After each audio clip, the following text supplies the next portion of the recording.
Assalamualaikum warahmatullahi wabarakatuh.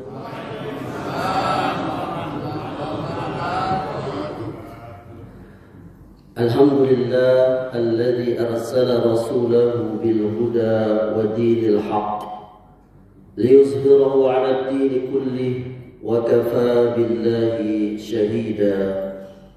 Ashhadu an la ilaha illallah wahdahu la syarika lah wa ashhadu anna Muhammadan abduhu wa rasuluh sallallahu alaihi wa ala alihi wasallam. Ayahanda dan ibunda serta saudara dan saudariku, para pengurus dan jamaah Masjid Al-Furqan Kampar yang saya cintai dan saya muliakan. Judul atau tema kuliah subuh kita kali ini adalah adab dalam berzikir. Berzikir atau zikrullah adalah satu ibadah yang memiliki kedudukan yang tinggi di sisi Allah Subhanahu wa taala dan sangat besar pahalanya. Oleh karenanya sudah sepatutnya kita memahami adab-adab di dalam berzikir itu. Yang pertama, di dalam berzikir itu hendaklah kita ikhlas melakukannya karena Allah Subhanahu wa taala. Karena keikhlasan itu adalah syarat sahnya, syarat diterimanya ibadah. Seseorang yang dia tidak ikhlas dalam beribadah, maka tidak diterima ibadahnya itu. Wa ma umiru illa liya'budullaha mukhlishina lahud-din. Allah merintahkan kita beribadah itu ikhlas karena Allah. Dan janganlah kita berzikir itu agar dilihat orang, riya. Kita berzikir itu agar didengar oleh orang. Karena apabila seseorang dia berzikir agar orang memuji dia, melihat dia, riya, sum'ah, maka pahala berzikirnya itu hilang. Sebagaimana riya itu, kata Rasulullah, dia memakan amal kita itu seperti api, yakni memakan kayu bakar, habis tidak bersisa. Yang kedua, yakni kita memperbanyak zikir itu. Allah berfirman, ya ayyuhalladzina amanu zkurullaha zikran katsira. Wahai orang-orang beriman, kata Allah, berzikirlah kamu kepada Allah dengan sebanyak-banyaknya. Dan zikir itu ibunda, dia bisa menutupi kekurangan yang ada di qiyamul lail kita, yang ada pada puasa kita itu. Oleh karenanya sangat digemari kita itu berzikir dalam setiap keadaan. Alladzina yazkurullaha qiyaman wa qu'udan wa 'ala junubihim. Tadi ayat yang kita baca itu, yakni orang berzikir kepada Allah saat dia berdiri, saat dia duduk, saat dia berbaring, yakni setiap keadaan.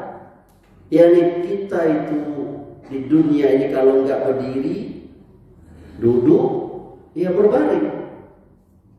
Nanti ibunda buka di surah Ali Imran ayat 190, 191, 192. Ibunda buka ya. Alladzina yazkurullaha qiyaman wa qu'udan wa 'ala junubihim. wa yatafakkaruna fi khalqis samawati wal ardi rabbana ma khalaqta hadza batila. Yani orang yang berzikir kepada Allah baik berdiri, saat duduk, berbaring, lalu dia memikirkan ciptaan Allah ini, lalu keluar dari mulutnya itu, wahai Tuhanku, tidak ada yang Engkau ciptakan ini sia-sia.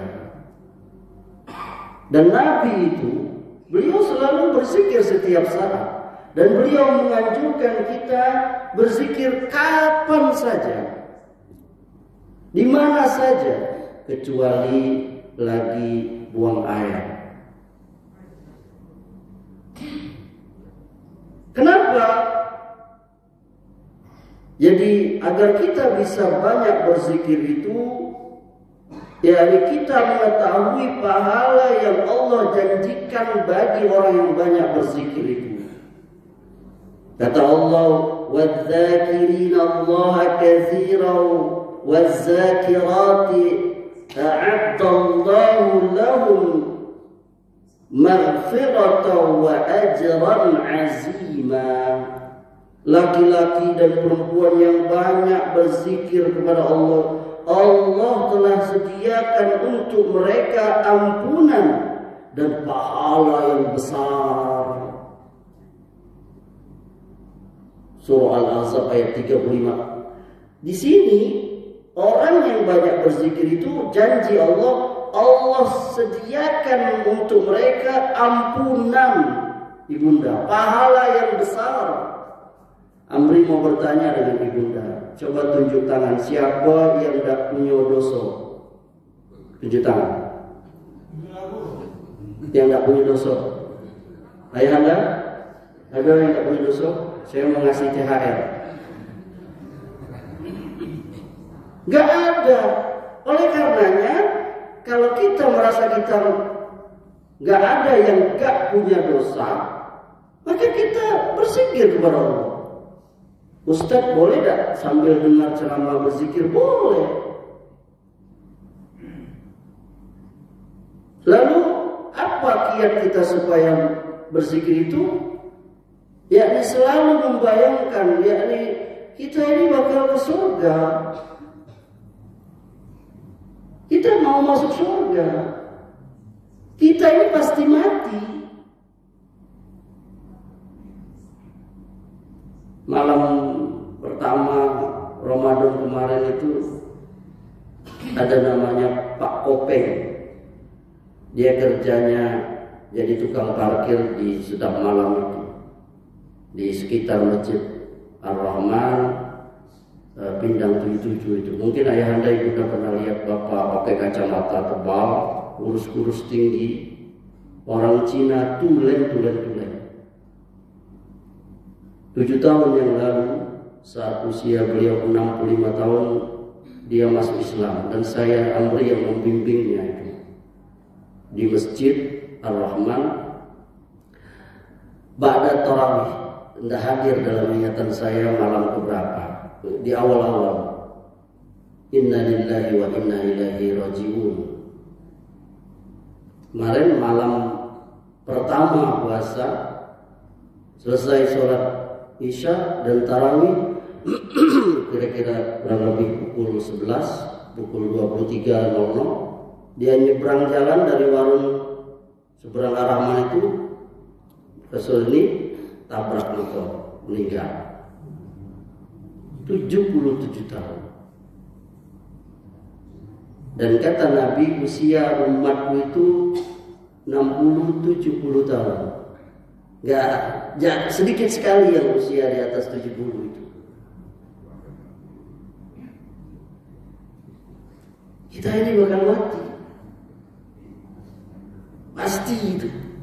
Maka salah satu husnul khotimah itu adalah wafat dalam keadaan berzikir. Alangkah indahnya ayah anda wafat ketika dalam keadaan berzikir, subhanallah, alhamdulillah, wala ilah. Karena wafat itu gak ada yang tahu. Dan kata Nabi, salah satu tanda kiamat itu adalah banyaknya kematian mendadak. Betul?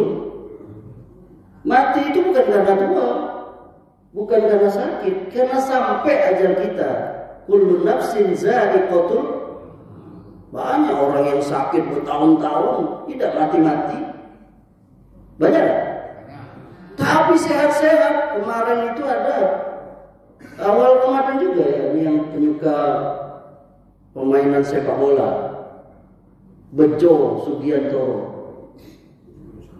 Tahu ya? Oh, tahu ya, Persebaya. Penggemar bola juga. Masya Allah, alhamdulillah. Sehat, main bola masih 48 tahun.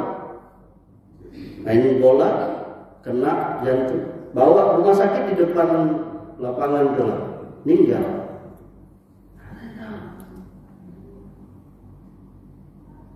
Oleh karenanya, zikir itu salah satu husnul khotimah.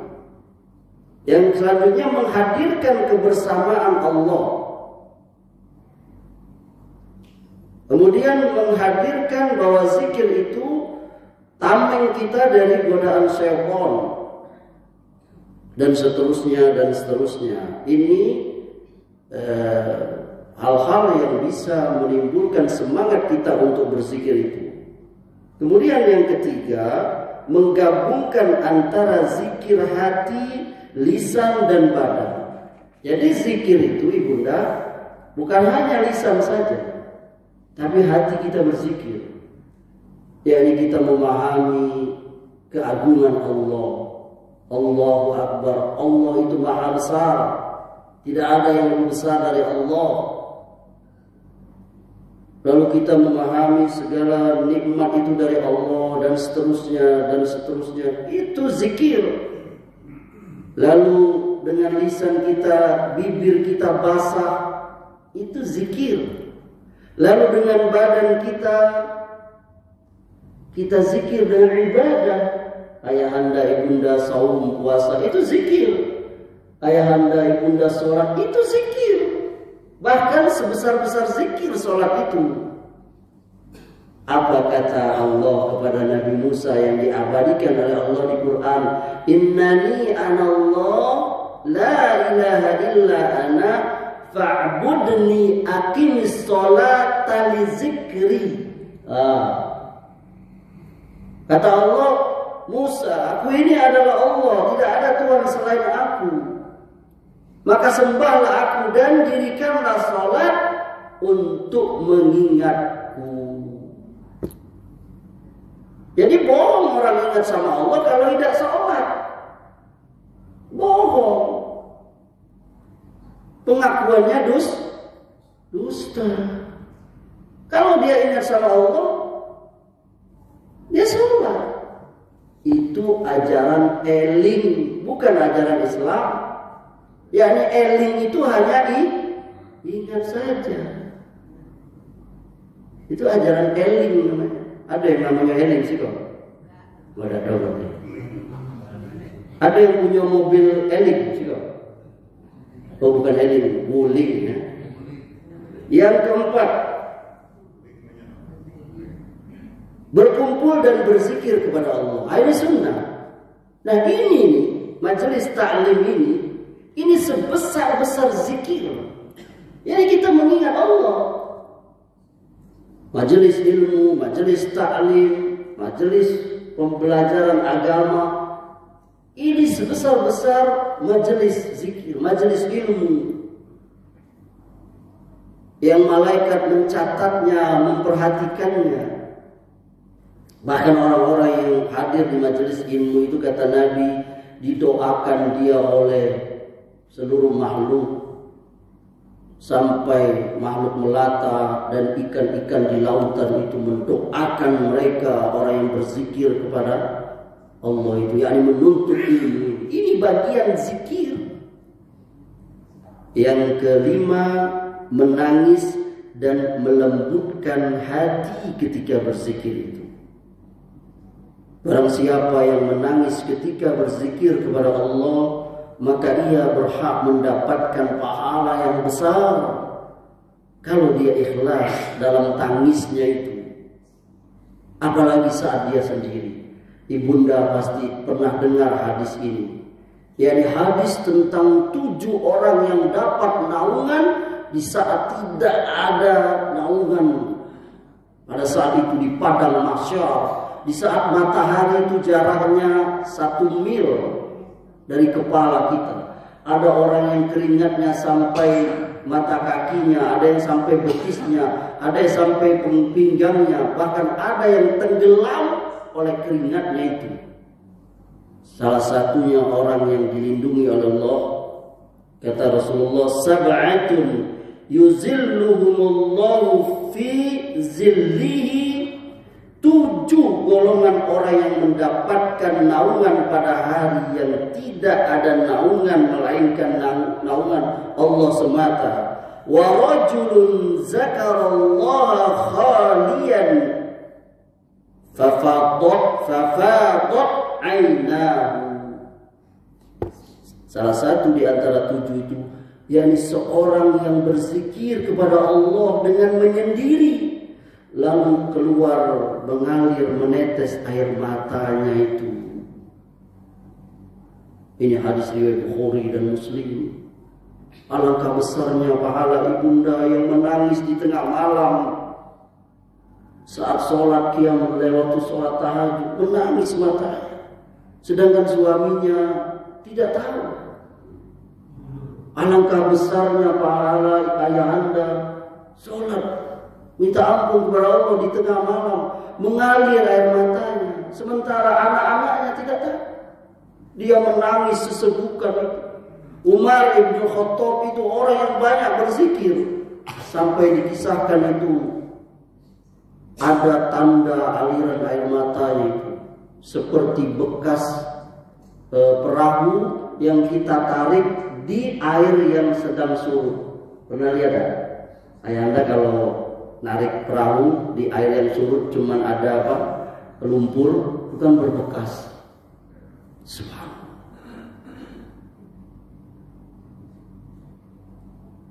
Lembut hati ibunda.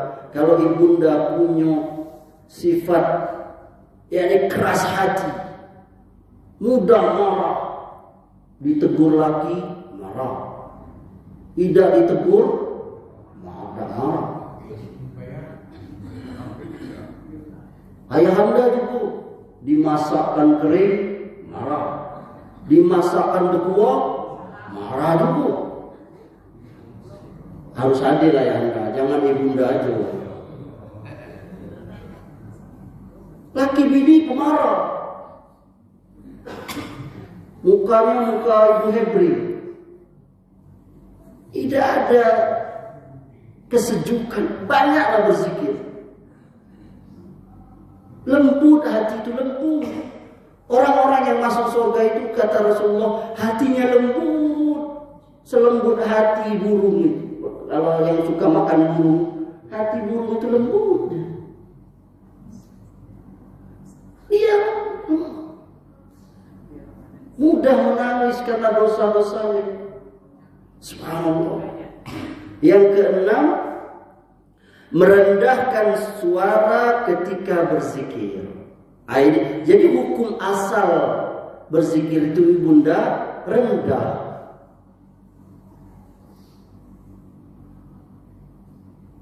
Ud'u rabbakum tadarru'an wa khufyah.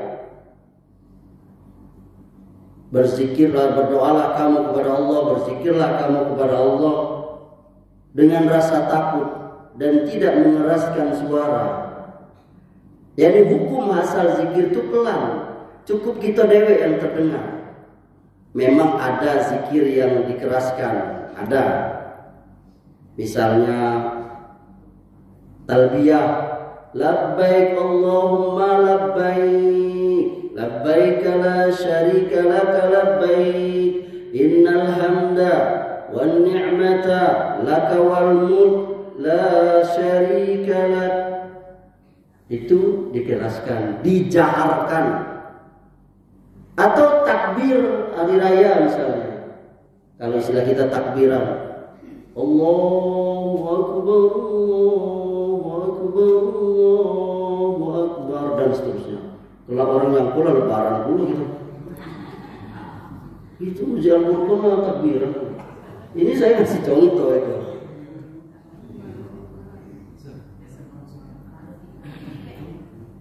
Dikeraskan. Apalagi azan dikeraskan. Jadi sunnahnya, kenapa Bilal itu dipilih oleh Rasulullah SAW di muazzin? Suara Bilal itu lantang, besar. Dia orang Afrika, Ethiopia, Habasyi. Orang-orang Afrika, orang-orang kulit hitam kuat, suaranya besar-besar. Tidak ada kayak gitu. Dengar suara azannya orang bangun. Kalau gitu tambah tidur orang. Siapa azan tidur? Kecilnya suaranya. Ya Allah, mantap itu. Jadi hukum asalnya zikir itu pelan. Gak perlu orang lain dengar, kita aja. Subhanallah, subhanallah, subhanallah. Yang ketujuh, kita menjauhi zikir-zikir yang gak ada tuntunannya. Kita zikir aja dari Nabi, banyak. Gak perlu kita beli buku-buku mujarobat yang gak tahu siapa penulisnya. Siapa yang baca zikir ini nanti wanita akan melihatnya. Ya. Tidaknya wanita sekarang tak nengok tak nak zikir sebanyak apa. Kalau anda banyak ini, nengok lagi. Betul lah itu. Wih, matre juga dah. Ibunda Al-Qur'an sama yang kayak ibini saya. Sama, wanita itu normal. Dan agama kita juga. Nikahilah olehmu wanita itu karena 4 perkara. Karena cantiknya, karena hartanya. Itu. Jadi kita zikir. Ya. Zikir dari Nabi banyak. Gak usah bikin zikir-zikir baca 6.666 kali ini. Nanti bisa terbang. Aduh, bangkrut Garuda lah. Ini orang Indonesia dibikin malu. Itu baru viral pergi ke Mekah masuk dalam gua. La ilaha illallah. Bangkrut lah terapel Ustaz Yul Kambra. Bangkrut. Ngapa Ustaz tidak gulung tikar apa rapelan tu? Hai, orang pergi ke Mekah cukup masuk gua Ustaz. Ibu dengan ini pembodohan. Dan ayahnya dengar tak berita itu? Di Bengkulu dah? Di Bengkulu ya? Di Jam? Bisa masuk. Katanya ada lorong bisa tembus. La ilaha illallah.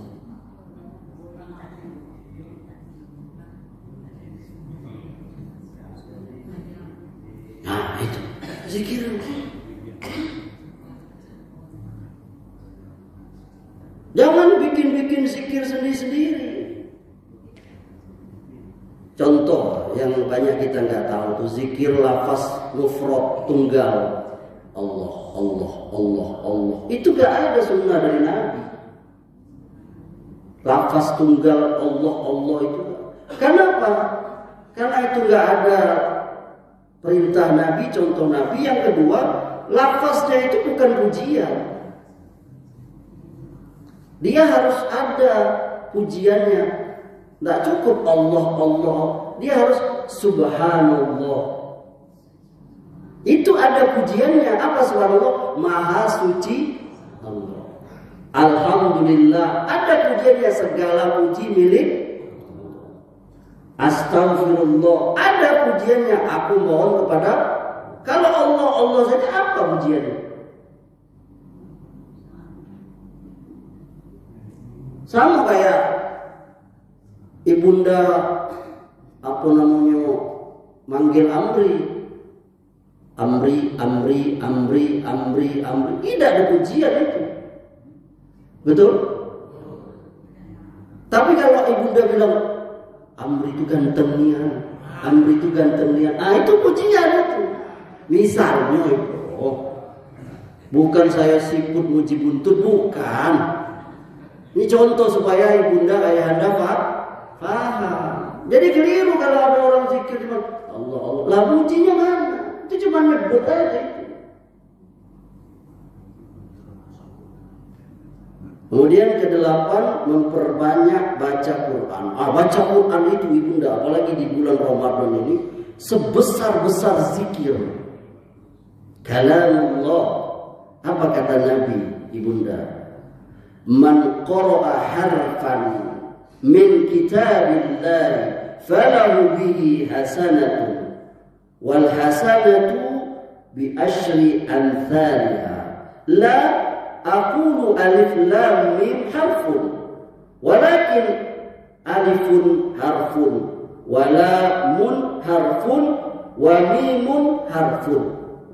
Apa kata Rasulullah? Barang siapa membaca satu huruf dari Al-Quran, Alkitabullah, maka baginya satu pahala kebaikan. Setiap kebaikan digandakan 10 kali lipat. Aku tidak mengatakan alif lam mim itu satu huruf, tetapi alif satu huruf, mim satu, alif satu, lam satu huruf, mim satu huruf. Ini hadis Bukhari Muslim. Jadi ayat Anda membaca alif lam mim dzalikal kitabu la raiba fihi hudan lil muttaqin dan seterusnya. Setiap hurufnya itu dibalas pahala 10 kali lipat.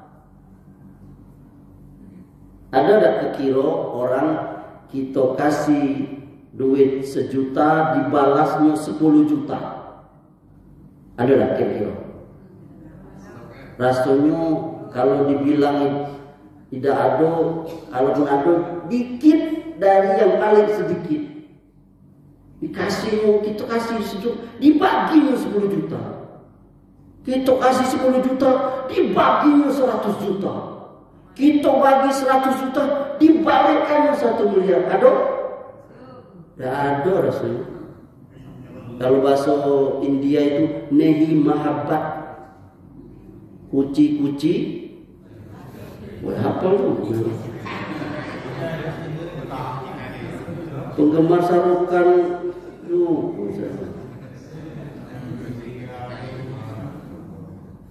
Nah kemudian baca Quran ya, sebesar-besar pahala ibunda baca Quran itu.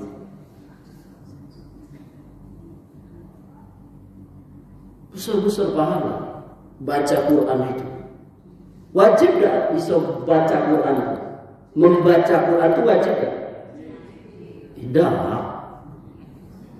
Membaca, bisa baca tidak. Tidak wajib bisa baca Quran itu, tidak wajib. Nabi itu bisa baca gak? Halo? Nabi bisa baca gak? Tidak bisa Nabi baca. Nabi itu ummi, buta. Kata Jibril, Iqra. Ma'ana biquri, saya tidak bisa baca. Iqra. Ma'ana biquri. Iqra bismi rabbikal. Nabi tidak bisa baca. Sahabat juga banyak yang ummi, buta huruf. Tapi mereka bisa hafal Quran. Jadi tidak apa-apa, asal hafal Quran itu. Paham maksud saya? Paham? Tidak apa-apa lah, banyak kayak gitu yang dusun. Nenek saya dulu tidak bisa baca.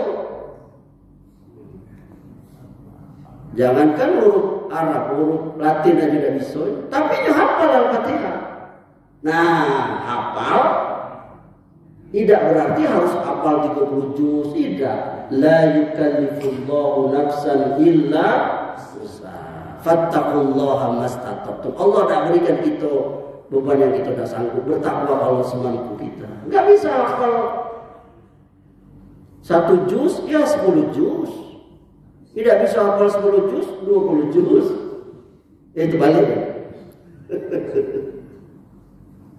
Itu ayahnya. Jadi maksud saya, Ustaz saya tidak bisa baca Quran. Tidak, hafal aja. aja. Ayah anda dengar murotalnya apa? Saya sudah hafal jadinya. Ada kisah menarik yang Amri baca di artikel tuh. Ada seorang supir taksi. Itu 2 tahun atau 3 tahun dia hafal Quran. Karena tiap hari dia mendengar bacaan murotal di mobil itu. Subhanallah. Allah sudah mudahkan itu orang menghafal Quran. Walaupun kita bukan orang Arab. Orang Arab banyak kagum dengan orang Indonesia yang bisa hafal Quran. Paham ya? Jadi jangan usah kecewa yang tidak bisa baca Quran. Jangan jadi alat. Ngapa kau udah sholat? Kamu udah bisa baca Quran? Tidak dong. Apalagi Al-Fatihah kita hafal. Baca aja surah Al-Fatihah. Kalau bisa, boleh tak saya baca Latinnya Ustaz Al-Quran? Ya sebaiknya jangan. Kecuali kalau baru masuk Islam, ayo. Malah. Kalau gitu lahir dari kecil, rasanya bisa lah kita baca Quran lah. Insyaallah. Kemudian mengamalkan zikir-zikir yang telah disebutkan keutamaan dan besarnya pahala itu. Kita kasih contoh. Pertama, zikir la ilaha illallah. Kata Nabi SAW, aksiru min syahadati an la ilaha illallah qabla an yuhala bainakum wa bainaha walakinuha mautakum. Perbanyaklah baca la ilaha illallah sebelum kau terhalang, yakni sebelum kau mati, dan talkinkan dengannya orang yang akan meninggal di antara kamu. Ini hadis riwayat Abu Ya'la. Jadi ibunda sering baca la ilaha illallah. Yang selanjutnya yang kedua, zikir subhanallah, alhamdulillah, la ilaha illallah, Allahu. Coba kita ikuti. 1, 2, 3. Subhanallah, alhamdulillah, la ilaha illallah, Allahu akbar. Apa kata Nabi? La an aqula subhanallah walhamdulillah wa la ilaha illallah wallahu akbar ahabbu ilayya mimma tala'at alaihi syamsu. Aku mengucapkan subhanallah, alhamdulillah, la ilaha illallah, Allahu akbar, lebih aku sukai daripada terbitnya matahari. Subhanallah. Ini hadis riwayat Muslim dari Abu Hurairah. Selanjutnya subhanallah wa bihamdihi. Apa ibunda? Itu hafalkan. Apa pahalanya? Kata Rasulullah, man qala subhanallah wa bihamdi fi yaumi mi'ata marratin khuttat khotayahu wa in kanat misla zabadil bahri. Barang siapa membaca subhanallah wa bihamdi 100 kali dalam sehari, niscaya Allah akan ampuni dosa-dosanya meskipun sebanyak buih di lautan. Ini hadis riwayat Bukhari dari Abu Hurairah. Ini ditentukan jumlahnya berapa? 100. Ustaz, boleh langsung atau boleh dipecah-pecah? Boleh dipecah-pecah. Bunda nggak bisa baca langsung 100, sulit ngitungnya, nggak apa-apa dibaca, nanti diatur saja. Kemudian bacaan subhanallah, apa pahalanya? Kata Rasulullah, tidakkah salah seorang dari kalian mampu meraih 1000 kebaikan setiap hari? Bayangin, 1000 kebaikan. Sahabat bertanya, bagaimana bisa itu Rasulullah? Apa kata Rasulullah? Bertasbihlah kepada Allah 100 kali, maka ditulis baginya 1000 kebaikan, dihapus baginya 1000 dosa. Tadi kan kita bilang tidak ada kita yang tidak punya dosa. Salah satunya adalah, caranya adalah dia membaca subhanallah, subhanallah, subhanallah, subhanallah, subhanallah, subhanallah. Kemudian zikir la haula wala quwwata illa billah. Ikutin. La haula wala quwwata illa. Apa kata Rasulullah? Ala adulluka ala kanzin min kunuzil jannati qul la haula wala quwata illa billah. Kata Rasulullah, mau enggak kamu aku tunjukkan harta dari harta-harta di surga, bacaan la haula wala quwata illa billah. Ini hadis Bukhari. Jadi ibunda kalau mau banyak harta di surga nanti baca hauqalah ini. Ya hauqalah la haula. Nanti ibunda akan diberikan harta makin banyak di surga. Cincin, gelang dan sebagainya. Kemudian subhanallah wa bihamdihi subhanallahil azim. Ikutin. Subhanallah wa bihamdihi subhanallahil. Apa pahalanya ibunda? Kalimatani habibatani ila rahmani khafifatani ala lisani saqilatani fil mizan subhanallah wa bihamdi subhanallahil azim. Apa pahalanya ibunda? Dua kalimat yang dicintai Allah, ringan diucapkan namun berat di timbangan. Nanti kan di hari akhirat kita ditimbang tuh amal baik dan amal buruk. Nah, ini bacaan subhanallah wa bihamdi subhanallahil azim ini memberatkan timbangan. Kemudian selanjutnya alhamdulillah dan subhanallah walhamdulillah. Apa kata Rasulullah? Bersuci at-tahuru syatrul iman. Bersuci itu separuh dari iman. Zikir alhamdulillah memenuhi timbangan, dan sedangkan ucapan subhanallah walhamdulillah itu memenuhi langit dan bumi. Hadis riwayat Muslim. Yang terakhir zikir la ilaha illallah wahdahu la syarikalah lahul mulku wa lahul hamdu wa huwa ala kulli. Ikutin amri semuanya. La ilaha illallah wahdahu la syarikalah lahul mulku wa lahul hamdu wa huwa ala kulli. Apa pahalanya ibunda? Kata Nabi, barang siapa yang mengucapkan ini, tiada ilah yang berhak disembah selain Allah, tiada sekutu baginya, miliknya segala kerajaan, segala pujian, dialah yang maha berkuasa atas segala sesuatu. Sebanyak, ini ada jumlahnya, 100 kali. Maka dia dapat pahala apa? Pertama, seperti kita memerdekakan 10 orang budak. Yang kedua, ditulis bagi yang baca itu 100 kebaikan. Yang ketiga, dihapus darinya 100 kesalahan. Yang terakhir, yang keempat, baginya perlindungan dari setan pada pagi hari sampai sore. Jadi ibunda, supaya ibunda tidak ketengok setan, tidak digoda setan, ini baca ini. La ilaha illallah wahdahu la syarikalah lahul mulku wa lahul hamdu wa huwa ala kulli syai'in qadir. Berapa? 100 kali. Nah, semoga Allah Subhanahu wa taala memberikan kepada kita kemampuan untuk mampu berzikir setiap hari dalam setiap keadaan. Ustaz, apa zikir itu harus pakai apa namanya? Tasbih. Para ulama khilaf. Ada yang bilang nggak boleh, ada yang bilang boleh. Kalau Ustaz Amri, kalau saya lihat keperluannya.